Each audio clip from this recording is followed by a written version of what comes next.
21장. 이것은 바빌로니아에 관한 경고의 말씀입니다. 광야에서부터 재앙이 불어닥친다. 네게브에서 불어오는 바람처럼 무서운 땅에서 올라오고 있다. 내가 끔찍한 계시를 받았다. 반역자들이 반역하고 약탈하는 사람이 약탈한다. 엘라마 공격하여라. 메대야 성을 에워싸라. 저 성 안의 모든 신음소리를 내가 그치게 하겠다. 그 무서운 계시로 인해 산모가 아기를 낳을 때 겪는 고통처럼 온몸이 견딜 수 없이 아팠다. 내가 들은 것 때문에 무서웠고 내가 본 것 때문에 두려움에 떨었다. 나의 마음은 갈피를 잡지 못하고 겁에 질렸다. 기분 좋은 저녁이 공포의 밤으로 변했다. 상을 차려놓아라. 자리를 깔고 먹고 마셔라. 지도자들아, 일어나라. 방패에 기름을 발라라. 주께서 내게 이처럼 말씀하셨다. 너는 가서 파수꾼을 세워 그에게 본대로 보고하라고 하여라. 전차나 기마병을 보거나 나귀 탄자나 낙타 탄자를 보거든 주의 깊게 살피라고 하여라. 파수꾼이 사신과 같이 외쳤다. 주여! 저는 날마다 밤낮으로 망대 위로 올라가 지키고 있습니다. 보십시오! 저기 사람이 전차를 타고 기마병과 함께 옵니다! 파수꾼이 다시 외쳤다. 바빌론 성이 포위당했다! 무너졌다! 바빌론의 우상들이 모두 땅에 떨어져 깨져버렸다! 내 백성이 타작마당의 곡식처럼 으깨졌다. 내 백성아, 나는 만군의 여호와 이스라엘의 하나님께 들은 것을 그대로 너희에게 전한다. 이것은 두마에 관한 경고의 말씀입니다. 누가 나를 세일에서 부른다.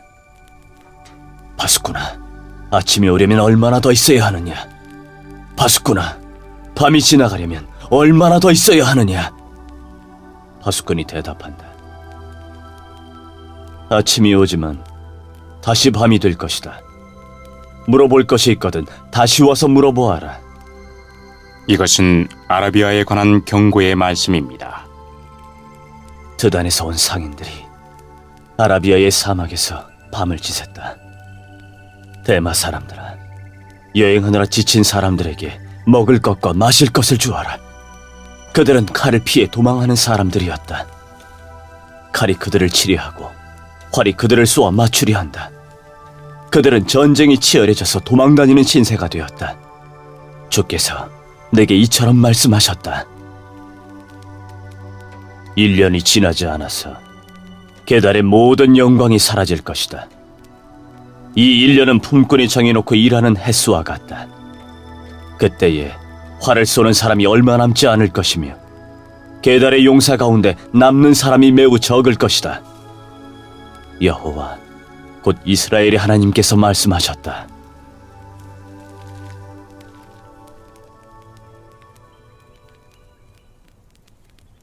(22장) 이것은 이상골짜기에 관한 경고의 말씀입니다. 너희 백성에게 무슨 일이 있기에 모두 지붕에 올라가 있느냐? 이 성은 소란스러웠던 성, 떠들썩하고 요란했던 성이다.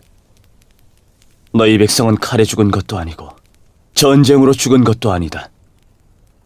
너희 지도자들은 다 달아났고 모두 멀리 도망쳤으나 활 한 번 쏘아보지 못하고 모두 사로잡혔다. 너희 가운데 남아있는 자들도 결국 모두 사로잡히고 말았다. 그러므로 내가 말한다. 모두 물러나라. 혼자 울게 나를 내버려 두어라. 나의 가련한 백성이 멸망했다고 나를 위로하려 들지 마라. 주, 곧 만군의 여호와께서 특별한 날을 정하셨다. 그때에 소동과 혼란이 일어나고 사람들이 이상골짜기에서 서로를 짓밟을 것이다.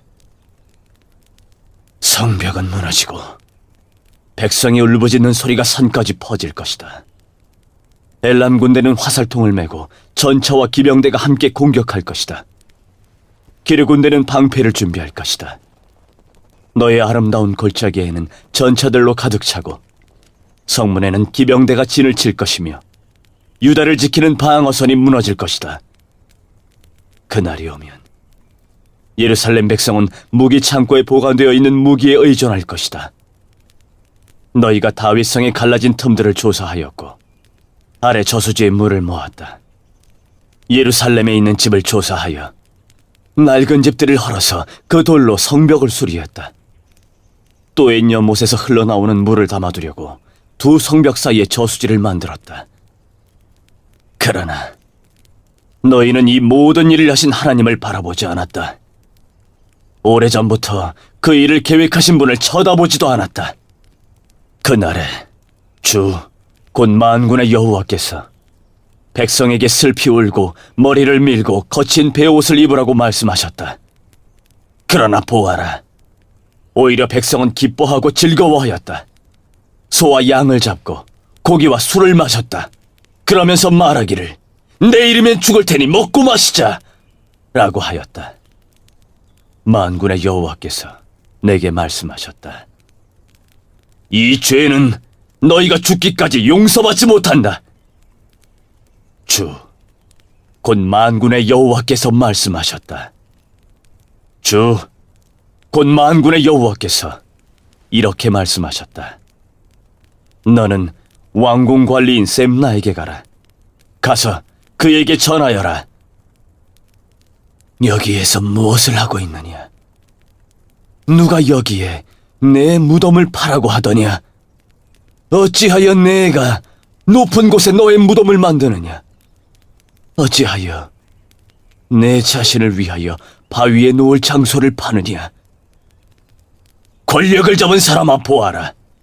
나 여호와가 너를 단단히 묶어서 던져버릴 것이다.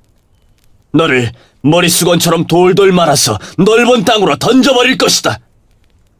내가 거기에서 죽을 것이고 내가 자랑하던 전차도 거기에 있을 것이며 너는 내 주인의 집에서 부끄러운 사람이 될 것이다. 내가 너를 이 높은 자리에서 쫓아내고 내 자리에서 너를 몰아내겠다. 그날이 오면 내가 힐기야의 아들인 내 종 엘리야김을 부르겠다. 내가 내 옷을 빼앗아 그에게 입혀주고 내 허리띠를 그에게 둘러주겠다. 그리고 내가 차지하고 있는 높은 자리까지 그에게 주고 그를 예루살렘 백성과 유다 집안의 아버지가 되게 하겠다. 내가 또 다윗 집의 열쇠를 그의 어깨에 걸어주겠다. 그가 문을 열면 아무도 닫지 못하며 그가 문을 닫으면 아무도 열지 못할 것이다. 그가 단단한 판에 굳게 박힌 모처럼 견고해질 것이다. 그가 자기 집안을 영예롭게 할 것이다. 그의 집안의 모든 영광이 그에게 달릴 것이며 어른이나 어린아이나 다 그에게 의지할 것이다. 그들이 마치 그에게 매달린 접시와 항아리들 같을 것이다. 만군의 여호와의 말씀이다. 그날이 오면 단단한 판에 박힌 못이 삭아서 부러져 떨어질 것이고 거기에 매달린 것도 다 깨져버릴 것이다. 여호와의 말씀이다. 23장. 이것은 두로에 관한 경고의 말씀입니다. 다시스의 배들아, 통곡하여라. 두로의 집들과 항구가 파괴되었다.